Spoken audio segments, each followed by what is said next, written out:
My parents left me a worthless farm while my sister got $10,000. She laughed at me. But the secret treasure beneath the farm made them regret it. I am Olivia Harrington, the youngest daughter of Richard and Eleanor Harrington, two powerhouses in New York's financial world. My family owns Harrington & Co., a multi-million-dollar investment empire with a portfolio spanning real estate, stocks, and venture capital. To the public, my parents were not only financial masterminds but also highly influential figures, frequently gracing the covers of prestigious business magazines. My sister, Victoria Harrington, is the pride of our family. From a young age, she excelled in every field our parents expected of her. Educated at the most prestigious institutions, she entered the financial world with confidence and sharp strategy. At just 25, Victoria became the youngest executive director of the company, quickly taking control of key investments. With her flawless appearance, exceptional intelligence, and ability to dominate the market, she was seen as the perfect, unblemished gem of the Harrington family. As for me, I never quite fit into their world. Even as a child, I felt like an outsider among numbers, charts, and hours-long shareholder meetings. My parents expected me to follow in their footsteps, but I had no interest in billion-dollar deals or high-pressure negotiations. What fascinated me were projects on sustainable energy and environmental strategy consulting, fields my family had never valued. I pursued a degree in environmental science, determined to find new solutions for efficient resource use. When I turned down an internship at Harrington & Co. to work at a renewable energy startup, my parents were utterly disappointed. They never said it outright, but their silence and disapproving looks spoke volumes. At family dinners, I was always on the periphery of conversations, listening to my parents and Victoria discuss profits, mergers, and investment funds, while my ideas on sustainability were dismissed as childish hobbies. Victoria never had to fight for recognition. She was exactly the kind of person our parents had always wanted me to be: strong, sharp, and entirely focused on building the family's wealth. She often looked at me with pity, occasionally making light-hearted remarks about how I was wasting my potential on things that don't generate profit. I knew that in their eyes, I was just a dreamer with no real impact. They believed I would never build anything of real value, but I had never needed their approval. What I didn't expect was that my life was about to change in ways no one, myself included, could have foreseen. Everything changed with a single phone call on a cold February morning. I was at my office, focused on completing a report on renewable energy storage methods, when my phone vibrated. Victoria's number. She rarely called me unless it was something serious. "Olivia." Her voice came through lower than usual. "Where are you?" "At the office." "What's wrong?" A long silence stretched between us, making my heart tighten. Something wasn't right. "Mom and Dad," she took a deep breath as if trying to steady herself. "They were in a plane crash. No one survived." I froze. Her words hit me like a gust of icy wind, leaving me dizzy. "No, that can't be." My voice trembled. "Their private jet crashed in the Colorado mountains on the way from New York to Los Angeles. The news will break soon." Even though there had always been a distance between my parents and me, hearing they were suddenly gone still left me stunned. They had always been strong, always in control of everything, and now they were gone. 3 days later, their funeral was held at a grand church in Manhattan. Influential figures from the financial world attended, and speeches praising Richard and Eleanor Harrington's remarkable careers filled the air. Meanwhile, I stood quietly at the sidelines, still trying to process that they were truly gone. But before the grief had even settled, an even harsher truth awaited me. 2 weeks after the funeral, I was summoned to the family lawyer's office, the official reading of the will. The office was located in a skyscraper in the heart of Manhattan. When I entered, Victoria was already seated in a leather chair, composed, her gaze filled with confidence. Opposite us sat Albert Sterling, the family's longtime attorney, a man who had witnessed countless deals and negotiations within the Harrington empire. Clearing his throat, he opened a thick file in front of him. "First and foremost, let me express my deepest condolences to both of you," he said in a measured tone, before getting straight to the point. According to the official will of Mr. and Mrs. Harrington, he glanced over his reading glasses, the entirety of Harrington & Company shares, the real estate properties in New York, Miami, and London, along with all investments and liquid assets, will be transferred to Miss Victoria Harrington. Even though I had anticipated this outcome, hearing those words still felt like a punch to the chest. "And as for Miss Olivia Harrington," Mr. Sterling continued, flipping to another page. I waited, a flicker of hope stirring within me. Maybe they had left me a small portion of the estate. Maybe they had thought of me, even just a little. "You will inherit an old ranch in rural Texas, formerly owned by your grandfather, Howard Harrington." An eerie silence filled the room. I blinked. "A ranch? In Texas?" Victoria let out a sharp laugh, making no effort to conceal her disdain. "Well, Isn't that interesting? She looked at me, a smirk curling her lips. Maybe Mom and Dad thought you'd be better suited to tending livestock than running a financial empire. My hands clenched under the table. I looked up at Mr. Sterling, trying to keep my voice steady. Is that all? No company shares? No bank accounts? No investments? Mr. Sterling skimmed through the documents before nodding. The Harrington Ranch, spanning over 150 acres along with some related legal paperwork. He slid an envelope toward me. Nothing else. Victoria crossed her arms, her eyes glinting with triumph. Well, there have it. Olivia, if you want to live like a real farmer, be my guest. But if you ever need financial assistance, I'd be happy to help, with a reasonable interest rate of course. I stared at the envelope in front of me, fighting to suppress the emotions rising inside me. My parents had truly believed I was incapable of achieving anything. When I left the office, all I had in my possession was an old key and a deed to an abandoned ranch in the middle of the Texas desert. No shares, no valuable assets, no place in the company. Just a piece of land my father had once deemed worthless, a place no one in the family had ever spoken of. But what unsettled me the most wasn't the unfairness of the will. It was the real reason behind it.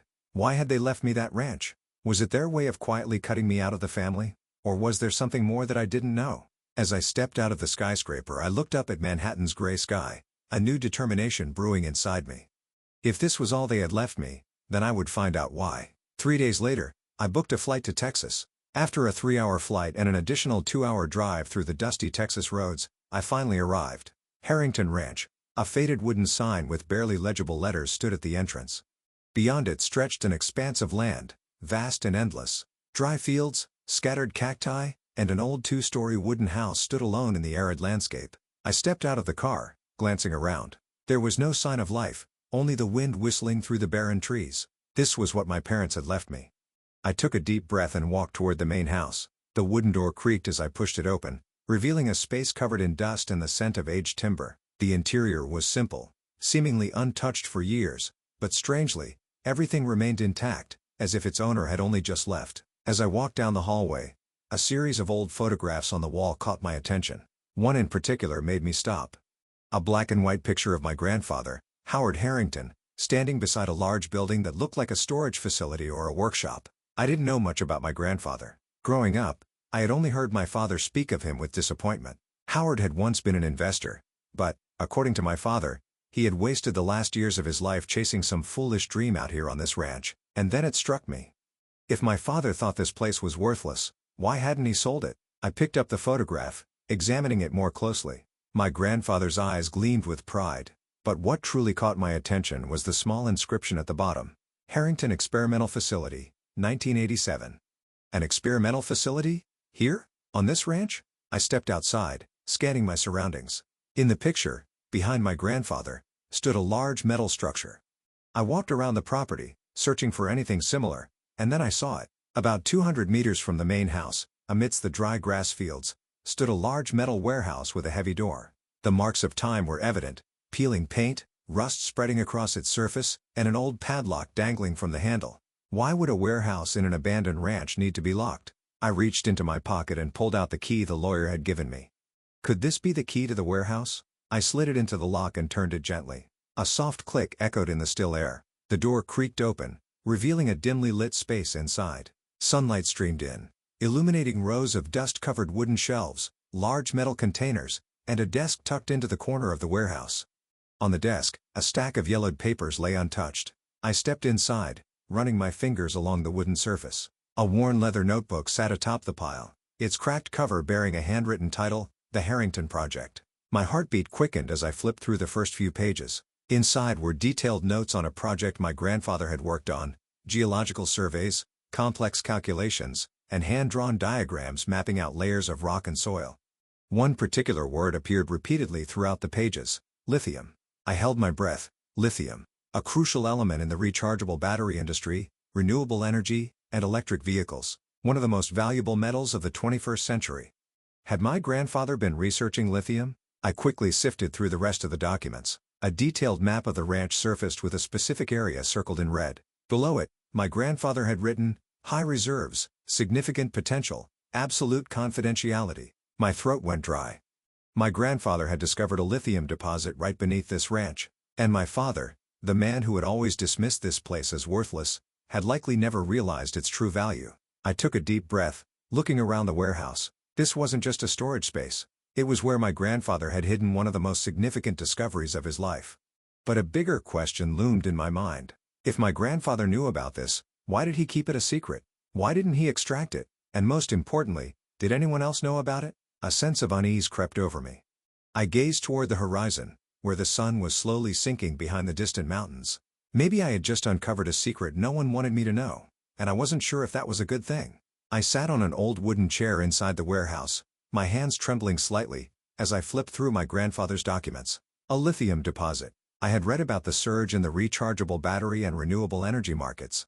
Lithium was essential for electric vehicles, energy storage systems, and even the electronic devices we used every day. Its value had skyrocketed over the past decade, and major corporations around the world were scrambling to secure mining rights. My grandfather had known about this decades ago, but the biggest question remained. Why didn't he mine it? I sat in silence, thinking. Maybe he knew he couldn't fight my father, a man who prioritized short-term profits over investing in something no one cared about back then. Maybe he feared that if the information got out, the land would be swallowed up by powerful corporations. Whatever the reason, one thing was undeniable. Now, this was my opportunity. I didn't have time to hesitate. If I didn't act fast, someone else would uncover this secret before me. 3 days later, I left Texas and returned to New York. This time, I no longer felt lost among the towering skyscrapers or the bustling streets. I had a plan, and I knew exactly what I needed to do. The first call I made was to Ethan Carter, a lawyer specializing in intellectual property and corporate law. I had met Ethan a few years ago while working on a renewable energy project. He was meticulous, discreet, and incredibly sharp. Exactly the kind of person I needed in this situation. When I explained what I had found, Ethan didn't bother to hide his astonishment. Olivia, if what you're saying is true, then this could be one of the largest lithium deposits in the U.S.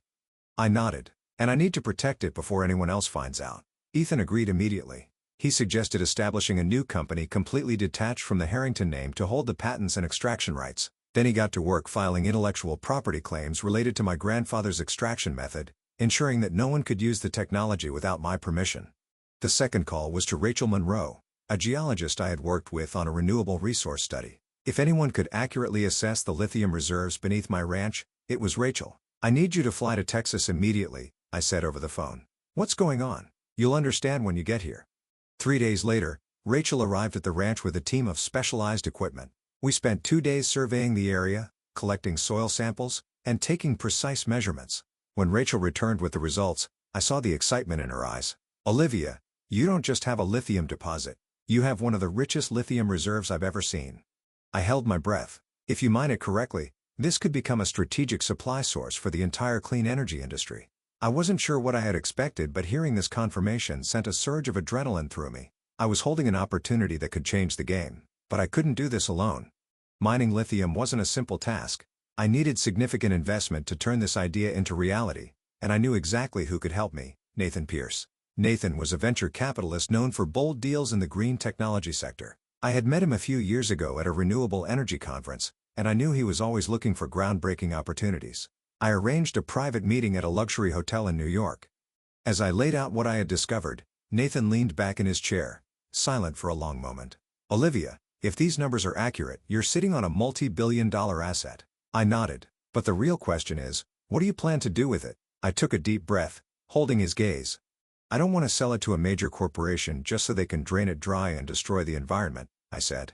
I want to do it the right way. I want to develop the sustainable extraction technology my grandfather was researching, and I need funding to get started. Nathan studied me for a moment before a slow smile spread across his face. All right, Olivia. I'll invest $150 million, but I want you to guarantee that you maintain full control. If you let anyone else interfere, you'll lose everything. I clenched my fists. You have my word. A few weeks later, Harrington Lithium Solutions was officially born. A completely new company, with no ties to the Harrington family, created to oversee the lithium mining operation in Texas. I was ready. I knew that Victoria and my family would soon figure out what was happening. But this time, I was no longer the girl they had dismissed. This time, I was the one in control. 3 months after Harrington Lithium Solutions launched, the renewable energy market had already started paying attention to the name. The first contracts were signed with leading technology companies in the rechargeable battery and electric vehicle sectors. But the real breakthrough came when we secured a lithium supply agreement with Tesla and a major renewable battery manufacturing conglomerate. In just 6 months, The company's valuation skyrocketed to over $1.2 billion. The media called us the game changer in clean energy. Financial news outlets began reporting on an unknown company that had suddenly become a critical player in the global lithium supply chain. But the most significant part? No one knew who was really behind it. From the very beginning, I had meticulously hidden my identity. Harrington Lithium Solutions didn't carry the Harrington name. It was registered under a shell corporation, keeping it far from any association with my family. But secrets can't stay hidden forever. One morning, as I sat in my office reviewing the latest geological report, my phone rang. Victoria Harrington. I stared at the name on the screen, fully aware that the storm I had been preparing for was finally here. Taking a deep breath, I answered, "Olivia." Her voice came through, slow and deliberate. "I need to confirm something." I smiled, keeping my tone calm. "What is it?" "Harrington Lithium Solutions. Is that your company?" I raised an eyebrow, feigning surprise. "Why would you think that?" Victoria let out a quiet scoff. I asked around. This company appeared out of nowhere, yet it has massive funding and controls one of the richest lithium reserves in the US. And more importantly, it's operating on land that belongs to you. I didn't respond. "Did you go behind all of our backs?" Her voice carried suspicion. "Did you find something that Mom and Dad never knew about?" I remained steady. "And if I did?" Victoria was silent for a long moment before exhaling a soft laugh. "You're smarter than I thought, Olivia." I could picture her sitting somewhere in the Harrington and Company headquarters, fingers laced together, trying to keep her composure while internally seething. "I want to meet," Victoria said. "We should discuss a partnership." I chuckled. "Are you sure this is a partnership offer or just a way for you to take control?" "Don't be naive, Olivia." Her voice sharpened. "I have resources, connections, influence. If you let me in, Harrington Lithium Solutions could become an empire. If not," I tilted my head. "If not, what?"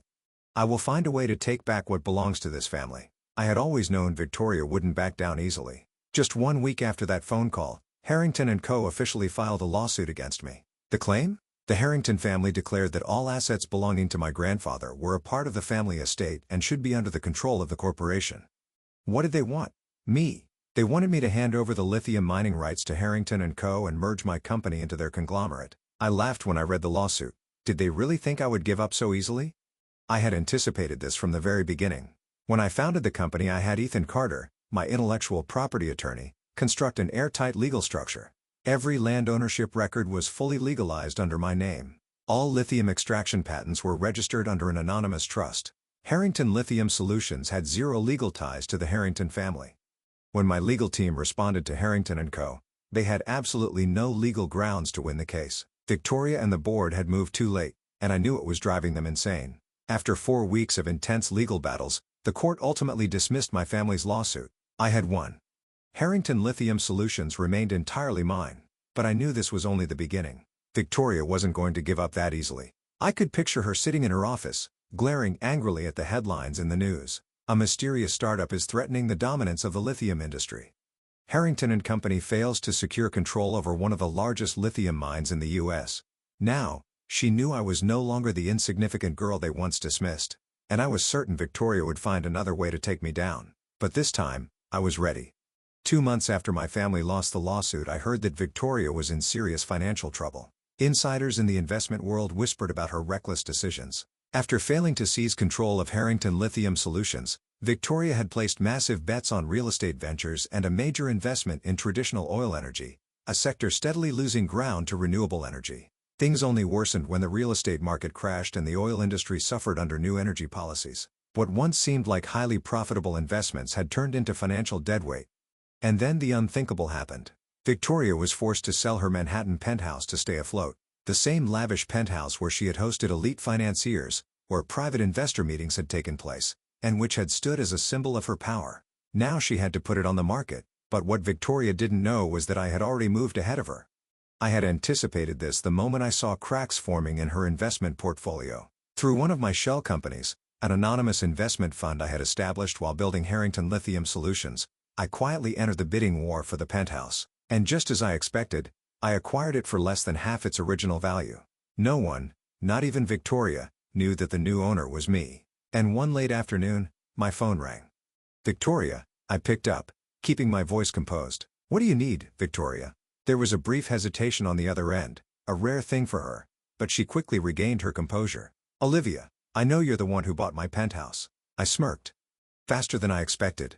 Oh? I replied, feigning indifference. Would you be willing to sell it back to me? Victoria asked, her tone steady, but I could hear the hint of desperation underneath. I just need a little more time to restructure my finances. I'll pay full market value. I glanced out my office window, savoring this moment. The moment when my sister, the same woman who had mocked me, dismissed me, and believed I would never amount to anything, was now asking me for help. I took a slow breath before responding. Victoria, do you remember when we were in the lawyer's office? Silence. You told me that if I ever needed financial help, you'd be happy to assist with a reasonable interest rate. I paused, letting my words sink in. Do you remember that?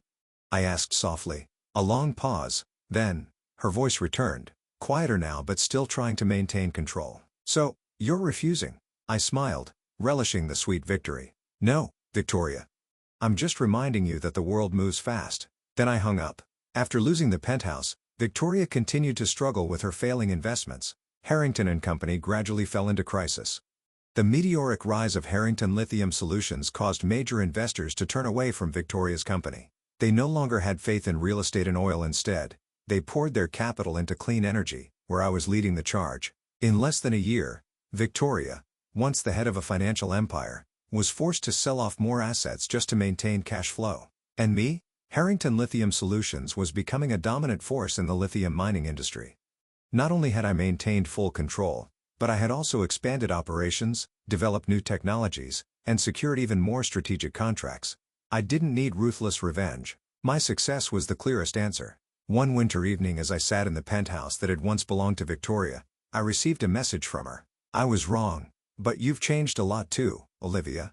If you ever want to talk, I'm still your sister. I stared at the screen for a long time. A part of me wanted to respond, but another part knew that we were no longer the sisters we used to be. I had spent my whole life seeking validation from my family, but now I realized I didn't need it anymore. I set my phone down, stood up, poured myself a glass of water and gazed out of the massive window. New York City still shined as brightly as ever. But this time, I was no longer standing in the shadows. I stood by the window of my new penthouse, overlooking the dazzling lights of New York City. The glow of the skyscrapers reflected off the glass, reminding me of the years I once felt lost in this place. But now, everything had changed. I was no longer the girl my family dismissed, the one excluded from important conversations, the one they deemed worthless in their world. I had built my own empire, and no one could take that away from me. The phone on my desk vibrated, pulling me from my thoughts. I glanced at the screen, an email from my old high school with the subject line, "Special Invitation, Guest Speaker for this year's graduation ceremony." I raised an eyebrow and opened the email. "Dear Olivia, I'm Principal Sullivan, currently organizing this year's graduation ceremony. We would love to invite one of our most outstanding alumni to return as our guest speaker. This year's theme is finding value in what's overlooked. We believe your story will inspire many students, especially those who feel underestimated or unrecognized. We hope you can attend. Sincerely, Principal Sullivan." I stared at the screen. Finding value in what's overlooked. I let out a quiet laugh. A theme perfectly aligned with my story because I had been overlooked. I had been underestimated by my family, dismissed as an outsider. And yet, from the land they had abandoned, I built $1 billion company, revolutionized the lithium industry, and became an unshakable force in the clean energy revolution. I no longer needed my family's validation. My success spoke for itself. 2 weeks later, I stood on the stage at my old high school's graduation ceremony. Hundreds of students sat below, eagerly waiting. Some of my former teachers were also present, a few of them recognizing me and nodding in acknowledgement. I stepped up to the podium, feeling the weight of every gaze in the auditorium. Taking a deep breath, I began. "Hello, everyone. My name is Olivia Harrington, and many years ago, I was sitting exactly where you are now." A few murmurs spread through the crowd. Perhaps some students had heard my name in the news. When I was a student here, I believed that in order to succeed, I had to follow the path that others had set for me. I thought that if I didn't fit their definition of success, I would never achieve anything meaningful. But I was wrong. The room fell silent. I continued, my voice growing stronger. I was underestimated. My family owned a major financial empire, and they believed that if I didn't follow their path, I would never accomplish anything significant. When my parents passed away, my sister inherited everything. And me? I paused, scanning the audience. They left me an old ranch in the middle of the Texas desert. A few students chuckled while others widened their eyes in surprise. They thought it was worthless. They believed I could do nothing with it, but they were wrong. I let my words sink in before continuing. I refused to let others decide my worth.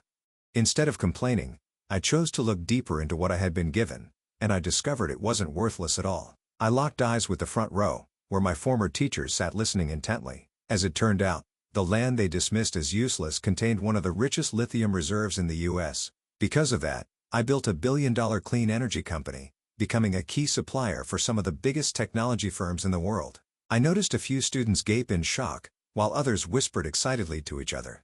"Why am I telling you this?" I asked. "I'm sharing my story so you understand that your worth is not determined by others. Even if you feel overlooked, even if you believe you're not good enough, even if your path looks different from everyone else's, don't ever let anyone convince you that you can't achieve something great. Sometimes, the things that seem worthless hold treasures only you can see." I scanned the audience, catching the glimmer of inspiration in some students' eyes. Maybe one of them felt overlooked, just like I once did. And maybe, someday, they would find their own lithium mine. I took a deep breath, closing my speech. And finally, if anyone has ever told you that you can't do something great, remember this.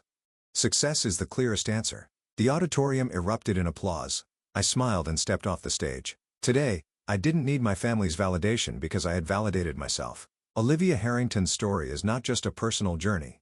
It's a profound lesson in self-worth, perseverance. In life, many of us have been underestimated, dismissed, or pushed aside because we didn't fit society's conventional definition of success. But success is not determined by others. It belongs to those who dare to see opportunity in what's been overlooked, believe in their own potential, and relentlessly pursue their goals. In the end, the most important validation doesn't come from others. It comes from within. What do you think about Olivia Harrington's journey? Have you ever been underestimated or faced a similar challenge? Share your thoughts in the comments. And don't forget to follow the channel for more inspiring stories about life, family, and the lessons that shape us.